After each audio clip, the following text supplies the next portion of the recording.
নমস্কার বন্ধুরা, তোমরা সবাই কেমন আছো? আশা করি সবাই ভালো আছো। আর এই যে আমি এখন স্টেশন পৌঁছে গেছি। এখন বাজে 8:20। তো এটা আমার 8:20 ট্রেন অলরেডি ঢুকে গেছে আর আমি উঠেও গেছি।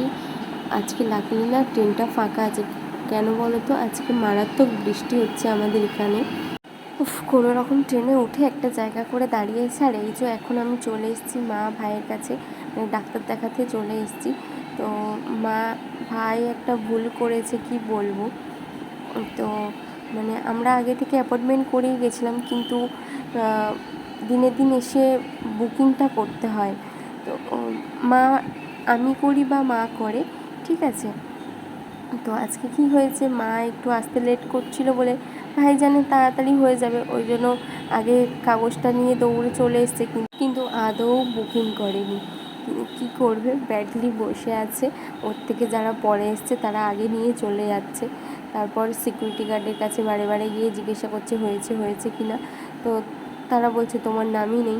শেষ পর্যন্ত আমি সব কিছু বললাম যে এইখান থেকে ওখানে গিয়ে করিয়েছিস, তো বললো না। তো আবার নেক্সট করার পর ওর ডাক্তার দেখানো হলো। তো এখন সব রিপোর্ট ভালো আছে। আর মা আর ভাই অলরেডি চলে গেছে, কারণ নেক্সট যে কেমো আছে তার জন্য আমি বুক করছিলাম। সেই দিনটা কেমোর জন্য বুক করছিলাম, সিট বুকিং আর কি। তো মা আর ভাইকে বললাম চলে যাও, ভাই যেহেতু অস্থির হয়ে যাচ্ছিলো, তো ওরা গাড়িতে করে চলে গেছে। আর আমি ওখান থেকে হেঁটে হেঁটে যাচ্ছিলাম। মা আমার ব্যাগটাও নিয়ে চলে গেছে। তো কি করব, শেষ পর্যন্ত হালকা ঝিরিঝিরি বৃষ্টি হচ্ছে, ভিজেও যাচ্ছি। তো হসপিটাল থেকে বেরিয়েও গেছি। আর এই যে দেখতে পাচ্ছ লোকেশানটা না ভীষণ সুন্দর লাগে। সঙ্গে যদি কেউ থাকে না, গল্প করতে করতে টাইম পাস হয়ে যায়। যাই হোক, কেউ নেই সঙ্গে, ওই জন্য আমি ক্যামেরাটা অন করে নিয়েছি। সঙ্গে ঝিরিঝিরি বৃষ্টিও পড়ছে। তো মাকে বললাম ছাতাটা নিয়ে একটু এগিয়ে আসো, কারণ যদি জোরে বৃষ্টিটা চলে আসে সাইডে দাঁড়ানোর কোনো জায়গা নেই। তো একটা ওই যে দেখতে পাচ্ছ, দেখাচ্ছি দাঁড়াও। তো এসে গেছি তার সামনে, এয়ারক্রাফট মিউজিয়াম। তো যারা ঘুরে গেছো ভালো কথা। তো আমার ঘোরা হয়নি, এর সামনে থেকে কয়েকবার এসেছি, কিন্তু ঘোরা যদিও হয়নি। তো কী করব, টিকিট কেটে ঢুকতে হয়। আর কেউ না থাকলে একা একা গিয়েও মজা নেই, বা একা একা ঘুরেও ভালো লাগে না। যাই হোক, এখানে একটা ঝিল আছে দেখলাম, বেশ ভালো লাগলো। আমাদের গ্রামের মতো একটা ঝিল, পুকুর মতো। আর ভাইয়ের প্রেসক্রিপশানটা আমার হাতে, দেখো বুকিং করে আর নিয়ে যাচ্ছি। ওটা যদি ভিজে যায় তো গেল। তো এখন বর্ষার সিজন চলছে, যখন তখন ঝপঝপ করে বৃষ্টি নেমে পড়ছে। মাকে বললাম এগিয়ে আসতে, এখনও কোনো পাত্তা নেই। দেখতে পাচ্ছ অলরেডি ঝিরিঝিরি বৃষ্টি অনেকটাই পড়ছে, ভিজেও গেছে মাথাটা। দেখি কত দূর যায়। আর কত বড় দেখো, সব এদিকে কনস্ট্রাকশন তৈরি হচ্ছে, বড় বড় কনস্ট্রাকশন। এটা কত বড় বিল্ডিং বানিয়েছে, নতুন এটা হচ্ছে আর কি। যাই হোক,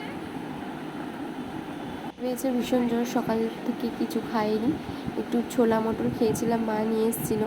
তো মা বারে বারে বললো ভাত খা, কিন্তু ভাত খাওয়ার সময় হয়নি। মা ভাত নিয়ে এসেছিলো, কিন্তু ভাই এত জেদ করছিল, মা শেষ পর্যন্ত ওকে গাড়িতে করে নিয়ে চলে গেছে।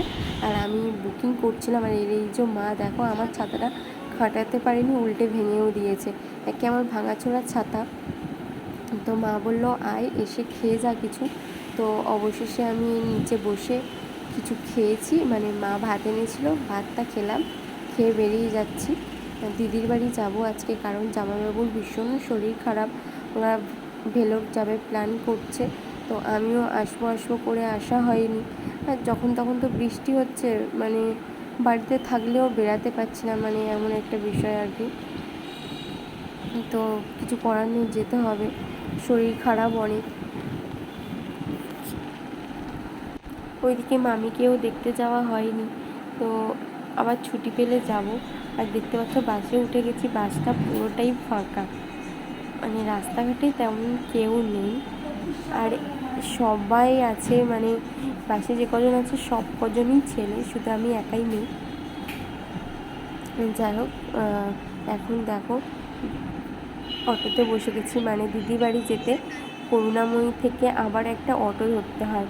করুণাময়ী পর্যন্ত আসলাম, এসে আবার অটো ধরলাম, কারণ পুরো ভিজে গেছি। তো ব্যাডলি একটা অটো আমার সামনে থেকে ছেড়ে দিল, মানে এরা 3জন করে প্যাসেঞ্জার তোলে, 4জন করে নেয় না। তো আমি রিকোয়েস্ট করলাম, তবুও নিল না। কী করব, ভিজে অবস্থায় বসেছিলাম, যতক্ষণ না প্যাসেঞ্জার ভর্তি হলো ততক্ষণ না ছাড়লো না। তো এই যে যাচ্ছি এখন। বন্ধুরা, তোমরা সবাই সাবধানে থেকো। আর এই ওয়েদারটাও খারাপ, আর কখন মানুষের কী রোগ হবে বোঝা না। আর আমি দেখো তোমাদের সঙ্গে কথা বলতে বলতে অনেকটা প্রায় চলে এসেছি। তো বন্ধুরা, আজকের মতো ব্লগটা এতটুকুই, দেখাচ্ছে নেক্সট কোনো ব্লগে।